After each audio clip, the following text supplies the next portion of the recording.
Hello everyone, welcome to Driven Life with Wanangwa. Welcome to another video. Thank you so much for tuning in and for taking time to watch this video today. I believe that what I'm going to share with you will be a blessing to your life. Without much ado, let us dive right into it.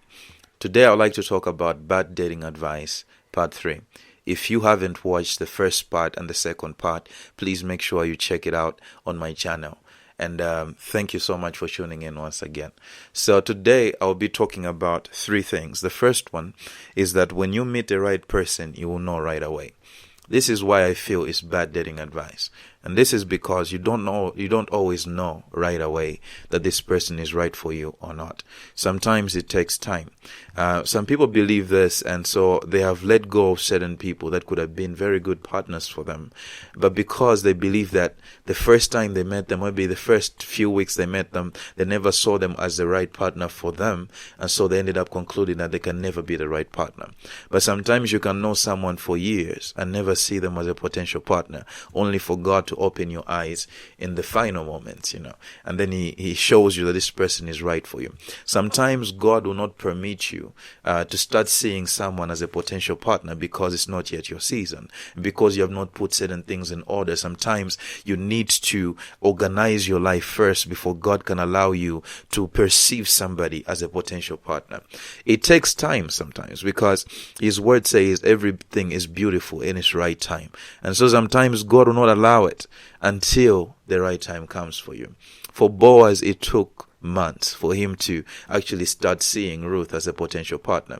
I don't know how long it will take for you, but I want you to understand that you will not always know it right away. For some people, they do, okay? But for some, it may not be right away. It may not be immediate. Sometimes love looks like fireworks, but sometimes it comes softly and it takes time. And so you have to appreciate the process that is customized to your life and your journey. And you don't have to make this an expectation to say, if they are right for me, then I'll know right away.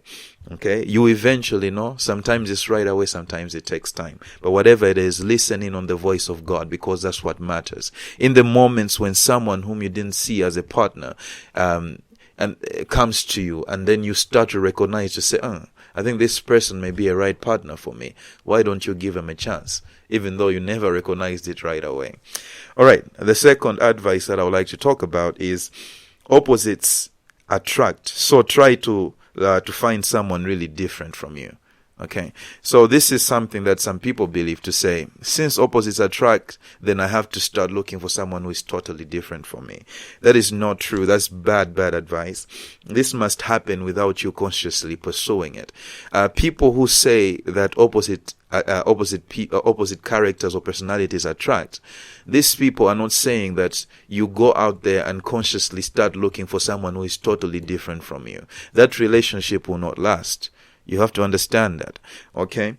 Even Adam saw Eve and immediately recognized how alike they were. He says, this is bone of my bone and flesh of my flesh. He saw that Eve was so different from everything else God had created, and he saw so much alikeness between them. And then he made Eve his wife immediately, because there was so much alike. But I can bet this to say that over time, when they got married, maybe they started to stay together in the garden, they quickly realized just how different they were in some aspects of life. So you want to be able to share common values. You want to be able to share common interests with someone that you're pursuing and you want to date or get married to. Otherwise, that relationship will not last, because friendship in a relationship is based on shared values and interests. And if you don't have that, you can't move forward together with a person. And so you don't have to look for someone different from you. But what will happen is that after finding somebody who you feel like you are like, you also discover that they are so different from you in many ways that you never saw at the beginning. And that is okay. That's why people say things like opposites attract. Okay? But you don't have to go there consciously looking for someone who is totally different from you. You will really land on landmines. Okay? Now, it's so important that you realize that you need to have some commonality to build friendship in your relationship. Without that, the relationship will not last. I hope you're hearing me. The third advice that I think is bad is that you don't have to put in work if you are with the one. Okay. You don't have to put in work if you're with the one. Okay.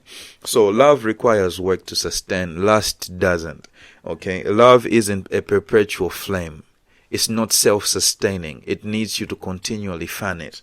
Okay. The job doesn't end in finding the right person.